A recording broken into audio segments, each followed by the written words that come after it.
Hi, Steve Adubato, and I want to welcome you to a very compelling and important panel discussion on the challenges women face in the workplace. And we're honored to introduce this distinguished group. First, Taneshia Nash Laird is president and CEO of the iconic Newark Symphony Hall. María Tejada is the president of the Executive Women of New Jersey, and we'll talk about her law firm in just a second. And also Sereyna Wallace is the National Placement Director of NPower. Anna, tell everyone the firm you're at. You're a partner where? I'm a partner at Saul, Ewing, Ernstein, and Lehr, and I work out of the Newark office. Got this. Hey, listen, women in the workplace. This program is dedicated to women in the workplace. Let's go through this. The number one challenge you believe women in the workplace, particularly women of color, are facing in the workplace. Taneshia, go. Number one challenge. For me, balance. I'm the chief executive officer of as you said, an iconic institution, but I'm also a mother. So balancing those dual roles is my challenge. You might have just solely been focusing on what my challenge is in the workplace, but frankly, I can't ignore the other things that I have to do. I have 2 full-time jobs. Anna, let me ask you, you're balancing as well. Describe your situation at home and the challenge at work, please.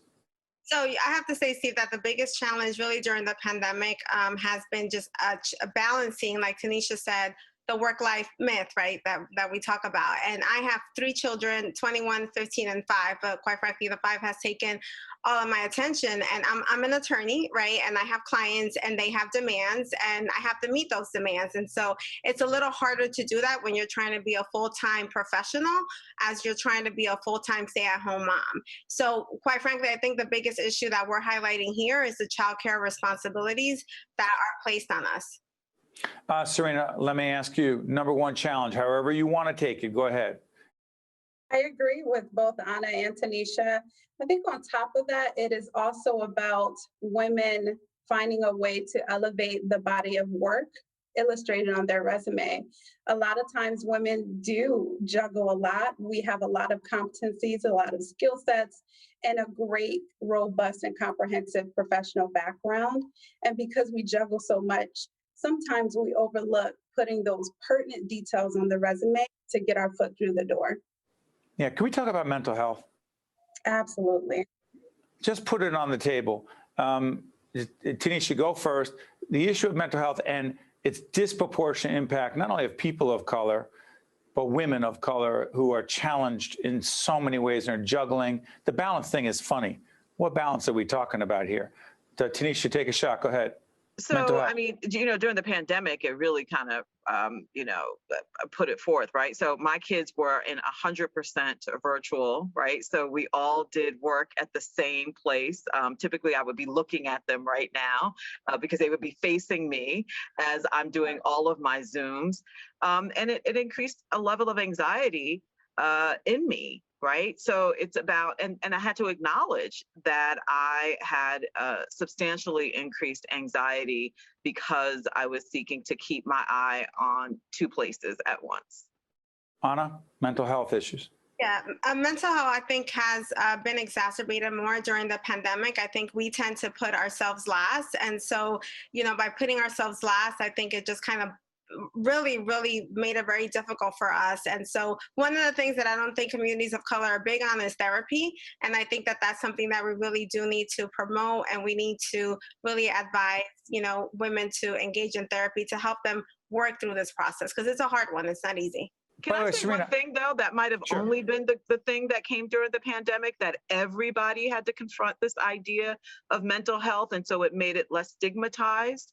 And I'm hoping that it's something that we continue to do beyond the pandemic. But I definitely think during the pandemic, it was more welcome, the idea, because we were also dealing with a number of issues as people of color. We were not only dealing with COVID-19, but we were dealing with the trauma that comes from witnessing things like George Floyd being murdered, Breonna Taylor. So all of those things at once. And in our cases, also mothering, right? Children of color at that same time. And I know for us, at my job, I actually got a therapist for the staff, right? So for that, we were able to acknowledge that we needed some professional intervention, and I'm hoping that keeps on beyond the pandemic. Well done. By the way, Sereyna, I didn't give you a chance to describe what NPower is, please. Absolutely. NPower is a national nonprofit organization. We provide free technical training to military veterans as well as young adults ages 18 through 25. I'm curious about something. Taneshia, you told our producers that we need to have a discussion regarding women in the workplace, distinguishing equality from equity. Are they not the same thing? Oh, they're totally not the same thing. And I'm so proud that my 11-year-old knows the difference between equality and equity. Thank you. But either way, I'm playing devil's advocate, okay? You know, so well, I was really pleased to hear that she understood that equality is giving everybody the same thing, but equity is giving everybody what they need. And again, I hope in this moment we hold on to that, and this is not just a temporary reaction to the pandemics. However, quote unquote, racial equality in the workplace, particularly for women of color, Anna, critically important. So it's not one or the other. It is both. Please, Anna. Yeah, so absolutely. Look, I think racial equality is important. As an employment attorney, we always assist our clients, our companies to make sure that they have the policies in place, but that they also train their employees to make sure that everyone is respected in the workplace and that they have an appropriate complaint procedure in place if there are claims of discrimination, right? And I think, as Taneshia, mentioned with the George Floyd, death, that is something that really came out in the workplace. And so making sure that you have non-discrimination policies and you train supervisors and employees to act the right way and to make sure that they address these issues are significantly important. Sereyna, talk about racial bias, racism, if you will, institutional or otherwise, when it comes to not just hiring, but promotion, particularly of women in the workplace? Sure. One of the things that NPower does is we diversify the level of training beyond the technical instruction team. So beyond technical instruction, we are ensuring professional development training, and we're also infusing anti-racism. We are infusing diversity and inclusion, unconscious bias training, so that the young adults and military veterans that enter the workforce or are career changers re-entering the workforce, that they're well equipped to recognize what it looks like. And also, they can already have some ideas of solutions when they go into the workforce to be a part of the solution and not necessarily the problem.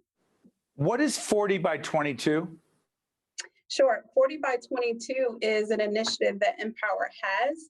We want to create this holistic impact of system changes. And it is our personal goal to have 40% of our trainees be women of color that enter the workforce. And we also want our Technical Instruction Institute to reflect that change as well. So 40% of our instructional team across the nation will also be women of color. Can we have a discussion about, it's interesting, productivity? I'm big on this thing called productivity, at least that's how I define productivity, right? But there's a debate going on, discussion about, hey, particularly in these days, what does quote unquote productivity mean in the workplace? Taneshia, take that on. So one of the things that I noticed is during this time period is that I was working more, right? And this idea that I can do more. I mean, think about it. I'm sure I'm not alone that has been doing Zoom to Zoom to Zoom. And so this idea of increased productivity, this idea that this was a good thing, but it probably more is better, right? More is better. That it is not.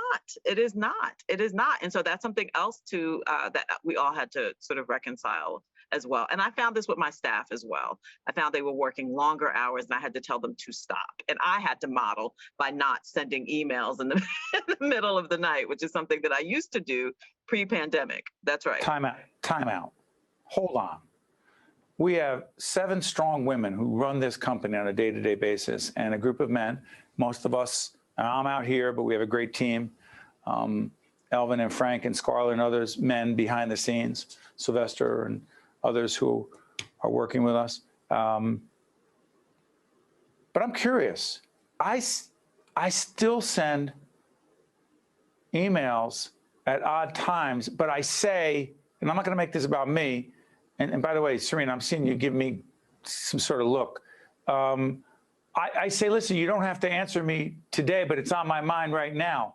Are you saying that that's intrusive? I'm saying that it can be, that to put it in drafts.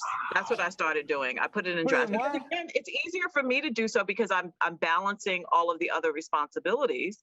And so it might be more convenient for me to send out an email after my kids go to bed, but it is intrusive, especially since I am the president and CEO, right? So I need to put that in drafts, right? And then send it in the morning. One of the things that we've done, Steve, as well, to Taneshia's point, is making sure that we're practicing professional etiquette for everyone else that we work with and pre-scheduling those emails in advance. If you wanted to go out at 6 o'clock in the morning, 9 o'clock when virtual doors open is so much more convenient because we're all at home right now. Yeah, but it's on my mind at this moment, so I should. Okay, never mind. It creates anxiety in the recipient, whether you intended it or not. Does it? Right, yeah. But let me ask you, again, I'm not going to play the stereotype game about male, female, et cetera, et cetera. Do you think, Anna, that it's much harder for me, an especially evolved man, no, that's a joke, but, for men who even want to try to be evolved and try to be empathetic and try to understand what women, particularly women of color, are going through. Do you think it's basically impossible for us, Anna? No, look, I don't think it's impossible, and I think you're giving me a loaded question, Steve. But I will have to say that why is it a loaded question?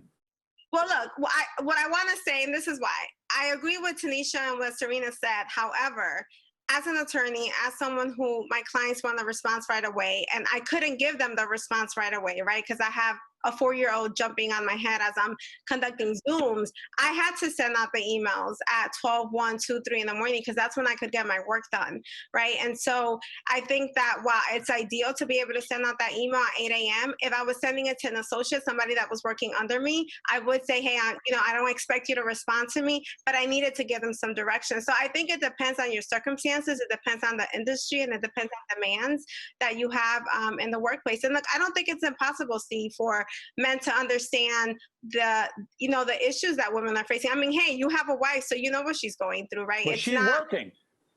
That's why I'm taking our daughter to the softball, but it's a balancing act. But not everyone, first of all, not everyone has a situation like that.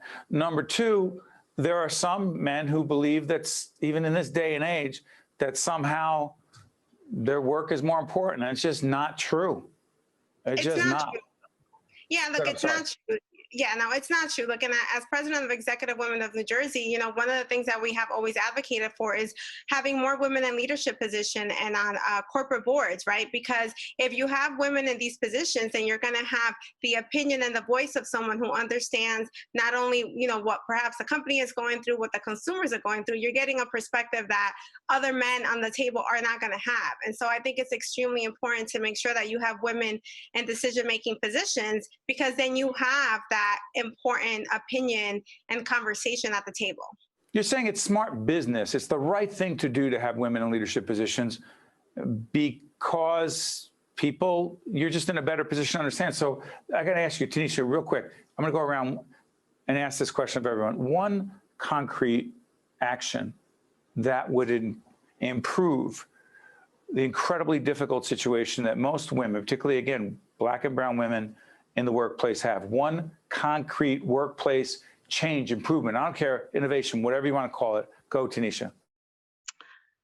Just an acknowledgement of the challenges that we face. I think, just an acknowledgement of that we are, oftentimes when I'm having conversations with people, I'm not only having a conversation where they're dealing with the content of our discussion, but perhaps their preconceived notions about a Black woman.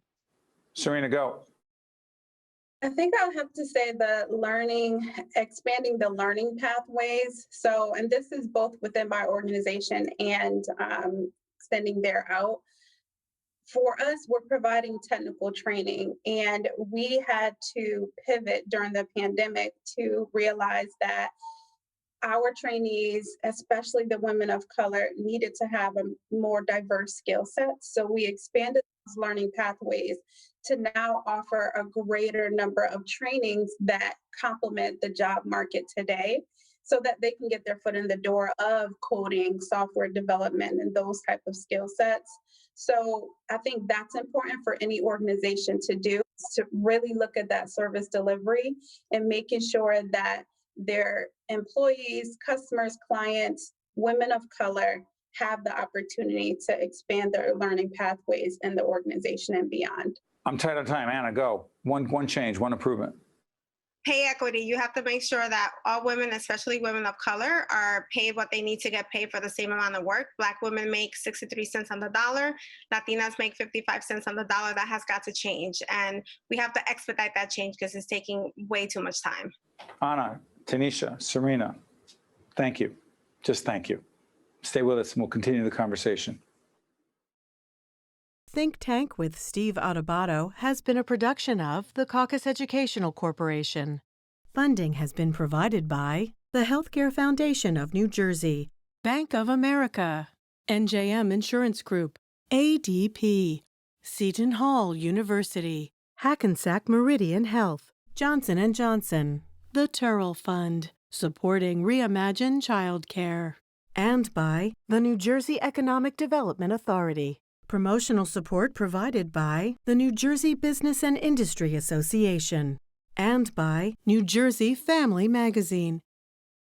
Many of New Jersey's children have been affected by COVID-19, but now that there is a safe and effective vaccine available for children ages 12 and older, you can help make COVID-19 history by getting yourself and your child vaccinated. Let's end this pandemic together and help all children get back to being kids. Visit hackensackmeridianhealth.org/COVID-19 to learn more or to schedule a vaccine appointment today.